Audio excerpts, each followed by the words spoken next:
जो इस समय की सरकारें हैं, चाहे वो प्रदेश की हों चाहे देश की हों, वो गौ माता की रक्षा के लिए आगे आना नहीं चाहती हैं। हमारे द्वारा उठाए जा रहे स्वर को बंद करने का उनके पास कोई तरीका ही नहीं है। इसीलिए वो इस तरह की नीच हरकत अपने लोगों के माध्यम से करवा रही हैं। तो जब भी किसी को बदमाशी सूझती है तो वो किसी पे आरोप लगा देता है, लेकिन आरोप लगाने के बाद आरोप टिकना चाहिए, वो सिद्ध होना चाहिए। तो अगर वो आरोप सच होगा तभी सिद्ध होगा, अगर वो आरोप झूठा है तो वो टिकेगा ही नहीं। ऐसा है कि गौ माता की रक्षा की एक दृढ़ आवाज हम उठा रहे हैं। जो इस समय की सरकारें हैं, चाहे वो प्रदेश की हों चाहे देश की हों, वो गौ माता की रक्षा के लिए आगे आना नहीं चाहती हैं। ऐसी परिस्थिति में हमारे द्वारा उठाए जा रहे स्वर को बंद करने का उनके पास कोई तरीका ही नहीं है। इसीलिए वो इस तरह की नीच हरकत अपने लोगों के माध्यम से करवा रही हैं।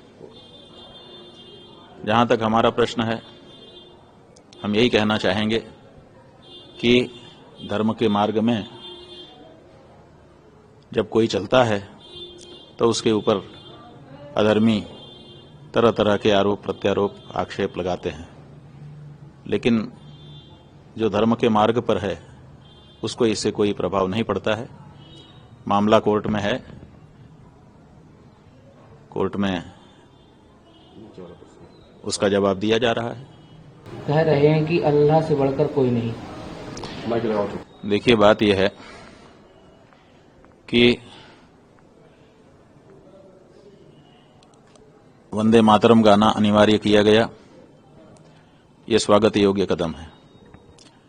भारत देश का जो राष्ट्रगीत है, जो राष्ट्रगान है, वो देश के प्रत्येक बच्चे को गाना ही चाहिए।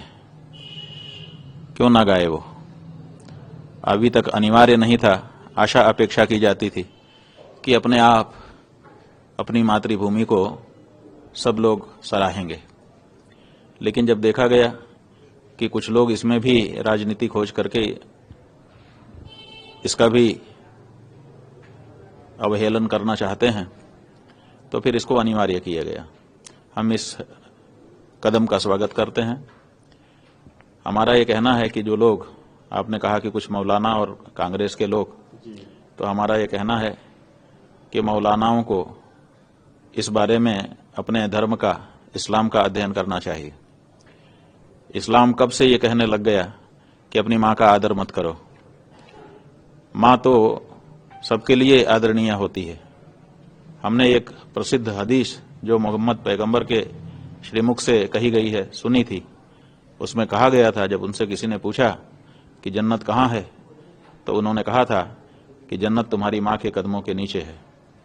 तो जब हमारी माँ के कदमों के नीचे हमारी जन्नत होती है, ऐसा मोहम्मद साहब ही कह रहे हैं, तो फिर अपने माँ के चरणों में झुक जाने में क्या दिक्कत है?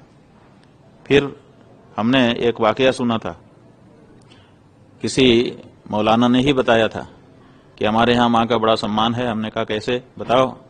तो उन्होंने बताया था कि एक बार की बात है, प्रश्न किया गया कि बताओ, इस संसार में हमारा जो सबसे ऊंचा व्यवहार है, सबसे आदर का, समादर का व्यवहार है, वो हम किसको समर्पित करें? तो आवाज आई माँ।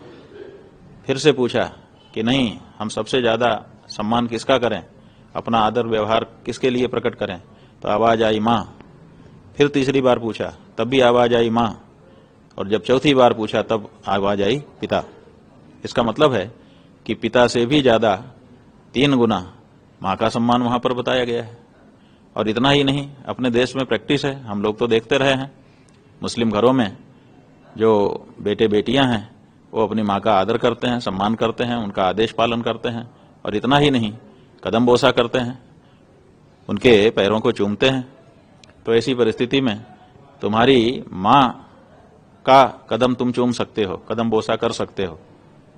भारत में, पाकिस्तान में, बांग्लादेश में हम लोग ये देखते रहे हैं। तो जब ये आप कर सकते हो, तो जिसने तुमको जन्म दिया, जिस भूमि में उगे हुए अन्न तुमने खाए, जिससे तुम्हारा शरीर बढ़ा, आज इस काबिल हुए हो कि तुम कुछ कर सको, उस धरती का अपमान करना चाहते हो, मैं सम्मान नहीं करूंगा। हम ये कहना चाहेंगे, चाहे वो मौलाना हो, चाहे वो कांग्रेस के लोग हों, चाहे कोई हो, हम तो नहीं जानते कि कौन इसका विरोध कर रहा है, आपके कहने से जान रहे हैं, लेकिन हम ये कहना चाहेंगे कि जो लोग वंदे मातरम शब्द का उच्चारण करने में परहेज कर रहे हैं वो भारत से अपना नाता तोड़ रहे हैं। वो ये कह रहे हैं प्रकारांतर से कि मैं भारत का नहीं हूं, क्योंकि अपनी मातृभूमि से तो सबको प्यार होता है। जननी जन्मभूमिश्च स्वर्गादपि गरीयसी। और सबसे बड़ी बात यह है कि अगर भारत भूमि को आदर देने में तुमको दिक्कत है तो तुमने अपने खुदा से क्यों नहीं कहा कि वो किसी ऐसे देश में तुमको जन्म देते जिस भूमि को तुम आदर समादर कर सकते। और फिर दूसरी बात यह है कि पूजा एक अलग वस्तु है, इबादत एक अलग वस्तु है, और सम्मान एक अलग वस्तु है, कृतज्ञता एक अलग वस्तु है, आभार एक अलग वस्तु है, धन्यवाद एक अलग वस्तु है। तो यहां पर वंदे मातरम का मतलब है, हे मेरी जन्मभूमि, हे धरती माता, तुमने हमको पाला है, पोसा है, बड़ा किया है, तुम्हारे ही ऊपर हमारा पूरा जीवन गुजर रहा है, इसके लिए हम आपके प्रति कृतज्ञ हैं। ये जो कृतज्ञता की भावना है, इसी को बंकिम चंद्र चट्टोपाध्याय ने वंदे मातरम कह करके गाया था, और उसी को पूरे देश ने अंगीकार किया है, और अपनी मातृभूमि को कृतज्ञता ज्ञापित करने के लिए हर भारत का नागरिक लालायित है। इसलिए इस बारे में जो लोग नासमझी दिखा रहे हैं उनको समझदार होना चाहिए और विवाद नहीं करना चाहिए। अपने देश से, अपनी जन्मभूमि से प्यार बहुत जरूरी है। ऐसा है कि आरोप लगाना बहुत सरल होता है, कोई भी किसी के ऊपर भी आरोप लगाने के लिए स्वतंत्र है। तो जब भी किसी को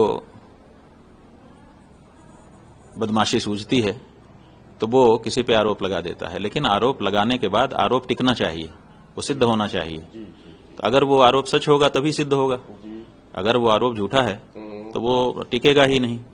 और अभी तो लोगों ने हमको बताया है कि जिस व्यक्ति के द्वारा ये आरोप लगाए गए हैं वो खुद जो है हिस्ट्री शीटर है। माने जाने कितने मुकदमे उसके ऊपर अलग अलग आपराधिक धाराओं में पंजीकृत हैं और मुकदमे चल रहे हैं, कई बार जेल में भी रह करके आया हुआ है। तो ऐसा व्यक्ति जो इसी चीज के लिए जाना जाता है, अपराध करने के लिए ही जाना जाता है, वो हमारे ऊपर आकर के आरोप लगा देता है और वो रामभद्राचार्य जी का शिष्य निरूपित होता है। रामभद्राचार्य जी इतने बड़े हिस्ट्री शीटर को शिष्य बना करके क्यों रखे हुए हैं, ये भी एक बड़ा प्रश्न उठता है। तो जो आरोप लगाने वाले का चरित्र है वो अब सार्वजनिक हो चुका है, बहुत सारे लोग उस पर प्रमाण भेज रहे हैं और मामला न्यायालय में है, वहां पर उनको भी प्रमाण रखना ही पड़ेगा। और हम लोगों ने जो उनकी ये अर्जी आई थी वो झूठी है, इस बारे में प्रमाण पहले से ही न्यायालय में धारा 22 के तहत दे ही दिया है। इसलिए इसमें कोई ऐसी बात नहीं है। जो भी व्यक्ति धर्म कार्य करने के लिए आगे आता है उसके ऊपर ये सब होता ही है। जब किसी पेड़ में फल लगता है ना तो कुछ ऐसे होते हैं बच्चे, वो आकर के पत्थर मारने लगते हैं, तो उनके पत्थर मारने से जो वृक्ष है वो अपना स्वभाव थोड़े छोड़ देता है। इसलिए हम लोगों के द्वारा जो गौ माता की रक्षा की आवाज उठाई गई है वो बिल्कुल उठाई जाती रहेगी, और बल्कि इस तरह की अगर व्यवस्था की जाएगी, हम लोगों को हमारे चरित्र हनन की आदि की कोशिश की जाएगी, तो इससे अप्रभावित रहते हुए हम अपनी गौ माता की रक्षा के लिए और भी दृढ़ता से आगे बढ़ते जाएंगे।